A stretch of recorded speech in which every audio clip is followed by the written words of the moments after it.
everybody? Adam Arce with LowKick MMA, joined today by Benson Henderson, who has a big fight versus Brent Primus on October 16th at Bellator 268. How we doing today, Benson? I'm doing pretty good, man. Doing pretty good, not bad at all. You know, I'm really excited for this interview because I got a couple of questions that I've been waiting damn near a decade to ask you, man. So let's jump right into it. At this point, everybody knows that you like to fight with a toothpick in your mouth. So my question is now, how do you get it past the athletic state official who checks you before you step into the cage? Can you reveal those secrets? It's just a bad habit. It's just a bad habit. It's one I've been trying to get away from. Because now I have a 6-year-old, a 4-year-old, a 2-year-old, and a 1-year-old. So I don't want to see them seeing me on TV with a toothpick in my mouth. And if they start leaving a toothpick in their mouth, run around the house, jumping, doing crazy, wrestling, toothpick in their mouth. So I try to get away from it. But you just leave it in your cheek right here. I would, go eat lunch or go whatever. Leave it in. Leave the toothpick in. I start wrestling. It'd be hanging out, so I would tuck it in my cheek. No big deal. I would forget about it. And then just years and years and years of doing that, and I would just leave it tucked in. I would just forget about it. I'd have it in for all day long, but I would just forget about it, and then, bad habit. But what about the athletic state official who pats you down and checks you before you step into the cage? Have they ever spotted it and tried to take it out? No. They do the mouthpiece check, and we're good to go. Wow, I'm surprised. Being your reputation of having the toothpick in, I feel like if I was the state official, I would keep an eye out for it. But hey, more power. No, I don't think they're too worried about that. I think they have some other more pressing matters at hand. A silly little toothpick, I don't think they're too concerned about that. Understood, man. This is a question that I asked your wife earlier. As obviously she recently had her debut amateur fight, and now I want to ask you, what's more nerve-wracking, stepping into the cage yourself or watching your wife step into the cage? For sure, hands down, watching my wife step into the cage. Anytime you're teammates, I got little brothers on the team who I love to death. Great guys who worked up their butts off. They're guys who are 1-0, 2-0 amateurs who give me all I can handle. We got some monsters on hand at the MMA lab that we're going to unleash on the world. We got some absolute monsters. They're going to be some big, huge names, guys who are good guys at heart. They're going to make it to the UFC, then make it to Bellator. They're going to have a great long run. They're going to be super famous and popular, and they're going to be the good, same person at heart that they were. Like Captain America. Why pick Captain America? Well, he's a good man. We got some good men on my team. We got some good women on our team who, after they make it famous, they're going to say the same. They're going to be the same even-keeled person, not a caricature of themselves, and then just some hard workers. But always more nervous watching them fight, watching them walk to the cage, watching my wife walk into the cage. Oh, my heart was going about 200 miles an hour. Talk about, some people may know, but you actually cornered her during that fight. Describe that experience for me. Does anything stand out about that night? Oh, it's nice to be able to share with your spouse the highs, the lows as well, but the highs in their career, something that they love. My wife loves competing, same as I do. Whether it's jiu-jitsu, wrestling, MMA, we play freaking Scrabble here at home. We love to compete. We love to get after it. So being able to share with my wife something that she loves to do and help her along that path, it's pretty awesome. It's pretty amazing. That's awesome, man. I'm super happy for you that you get to experience that. Amongst the MMA community, I feel like you're widely regarded as one of the first fighters to start using the calf kick. I want to know, when was the first time you saw the calf kick? And did you have a moment where you thought to yourself, I'm going to start using that? Tell me about that. Oh, yeah. It was at my gym. One of my teammates threw a kick and it ended up landing on my calf. I was like, oh, man, that really sucked. That was kind of terrible. Like, oh, God. So then I started practicing, started using it, started trying it. And it worked out pretty well for me. I was able to drop a few guys in practice pretty regularly. It's a low risk maneuver, but high reward, And then I just kind of went from there with it, to be able to use it to good success. Yeah.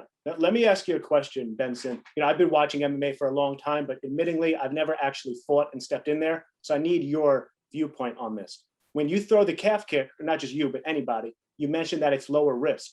From my standpoint, what I thought, and I want to know if this is correct, we saw Weidman break his leg by throwing a hard calf kick. So is the risk actually increased that if the opponent checks it, that you could actually break your leg? Or is it a smaller risk and I'm mistaken on this? Nope, I agree with that. If you go inside to inside, if you do opposite stance, southpaw traditional, and you try to do an inside leg kick, and they check your shin bone with their knee, a very not high probability, but a much higher probability of you breaking your fibia, Yeah. Off that kind of a kick. Kind of the same thing. One of the few guys in MMA, I have a win over Patricio Pitbull because he kicked my leg. Again, southpaw traditional. He threw an inside leg kick. Me setting southpaw, my knee hit his shin bone. It's a knee check. You're checking the kick, but you check with your knee to hurt the other guy. So I knee checked him, and we work on a lot in my gym, and he ended up breaking his shin, and then I won the fight. And what did that feel like for you? I feel like it was a good check. I feel like when you get a good check, you can know it's a good check because it doesn't hurt you at all. But it kind of hurt. You can see the other guy grimace and back away and bounce for like a good 10, 15 seconds, wait for it to go away and re-engage. So I had a good clean check. He kicked. I was able to see it come in. Just lifted my foot up, pointed the knee inside a little more, checked it pretty good. I saw him when he brought his leg back. I saw a slight little hobble. Like, oh, you felt that one. I know you did. I know you. That was a good one, huh? And then he bounced around. I was waiting for him to re-engage. I should have pursued him further, quicker, faster. But I saw him back up and then move around, kind of shake it off, and feel better with his leg. Then he bounced around again, and then he with his hands held it off. What do you call it? Karma. In 4 years later, something like that, I'm sparring with one of my teammates, Bruce, and he breaks my shin, my tibia. He breaks my tibia. Same thing. We're sparring and getting ready for a fight. I switched to traditional. I go throw a good hard leg kick. Landed a pretty good leg kick on him, but I thigh kick, and then he comes back and he throws a good hard calf kick on me. I bounced around. I'm like, all right, idiot. I was like, oh, that hurt. Like, oh goodness. Bounce around. Like, oh, maybe I'll finish this round out, and then maybe I'll only do like 1 or 2 rounds outside the cage. Normally we do your rounds in the cage. I like to get a few afterwards. I was like, maybe I'll just bounce around, trying to shake it off. Maybe I'll just do 1 or 2 rounds outside the cage. Bounce around some more. It's not going away. I was like, oh, maybe I'll just finish this fight or finish this round, and then maybe I might be done for the day. Bounce around some more. I'm like, no, I gotta sit down there. I called it off. I can't remember the last time I didn't finish round inside the cage, sparring, getting ready for a fight. But I felt what it was like to get my freaking shin bone, the tibia broke from one good clean calf kick. Just boom, right in the good spot. Good power on it. Broke my tibia. I had to sit out, and I was done. Didn't fight again for a little while. So from what it sounds like, what you're telling me right now is that the calf kick curse is indeed real, because everybody knows by now. Weidman broke Silva's leg and then Weidman ended up breaking his leg against Uriah Hall, and that's kind of similar to what you just explained. You hit somebody with it, and then karma came back to you a couple years later. I guess so, man. Live by the sword, die by the sword. Cool, man. So your upcoming fight with Brent Primus is going to be your first fight in front of a crowd since before the pandemic. And since you've experienced a sold-out arena and fighting in front of virtually nobody, talk to me about that. Compare the 2 experiences. Which one do you like more? It's always nice to kind of feed off the energy of the crowd. I'm a big hype person. When I fight, I get way more animated, way more worked up, feeding up the crowd than I probably should. But it's nice fighting in front of the crowd, feed their energy.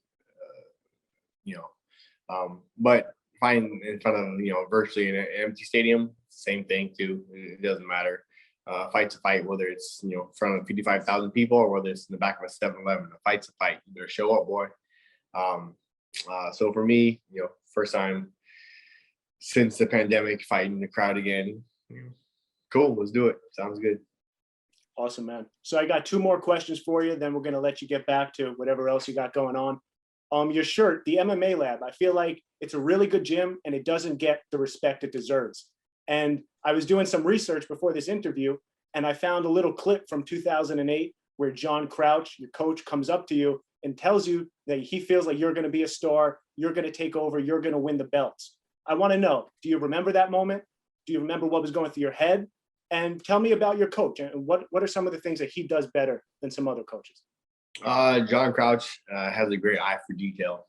I think the best things about John Crouch is a great friend, one of my best friends, business partner, great coach. I think one of the best things about John Crouch is that he doesn't have an ego in places where you should not have an ego. Some places you have an ego, driving your car, or this, that kind of car you have, what kind of house you have, whatever. Like, it's cool, it's fine, but not having an ego in certain places is better for your career, better for you as a person as well. So John Crouch, I think, doesn't have an ego in the places that he should not have an ego. A great eye for detail, and we are okay. Him and I are both okay with stealing from everybody.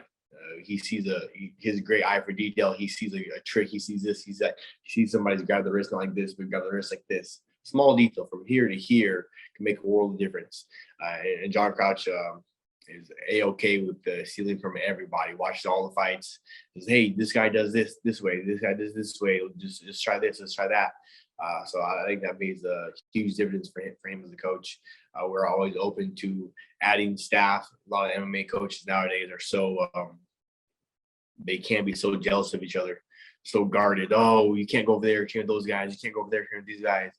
Oh, we want you, like doing this or doing that. You got to do it our way. We're not quite that way at our gym, the MMA Lab.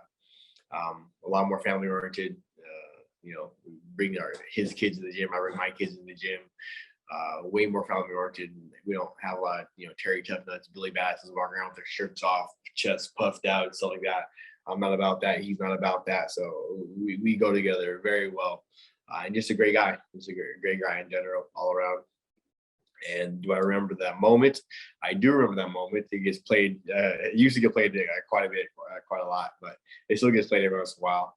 And I don't remember what I was thinking at the time. I was thinking, oh, thanks, coach. Appreciate it. I'm going to keep trying my best. That's all you can do, really, right? Ever since I ever started doing any of this stuff, wrestling when I was 14 years old, it's just you do the best you can. That's it. You do your absolute best. Everything else will work itself out. Yeah, man. Appreciate that answer. So my last question for you is we're asking all the fighters to make a prediction for Poirier versus Oliveira. Who do you think is going to win, and how do you see that fight? What is that? Say again? When is that? I should have wrote the date down. You caught me. Is it coming up pretty soon? Say again? Is it coming up pretty soon? Yeah, it's coming up soon. It just got signed recently, so within a couple months, I would imagine. That's cool. I didn't know that. Yeah. Cool. Poirier, Oliveira. Oh man, I like both those guys so much. I have a huge amount of respect for Poirier and Oliveira. Both come from WC. Both good finishers. Both good boxing. Both good submissions. Yeah, I give the submission edge a little bit to Oliveira. Both have great cardio. Man, that'll be a fun one to watch. Actually, I'll actually probably tune in for that one to watch it. But I don't watch a whole lot of MMA nowadays. Almost never. Unless it's one of my teammates fighting.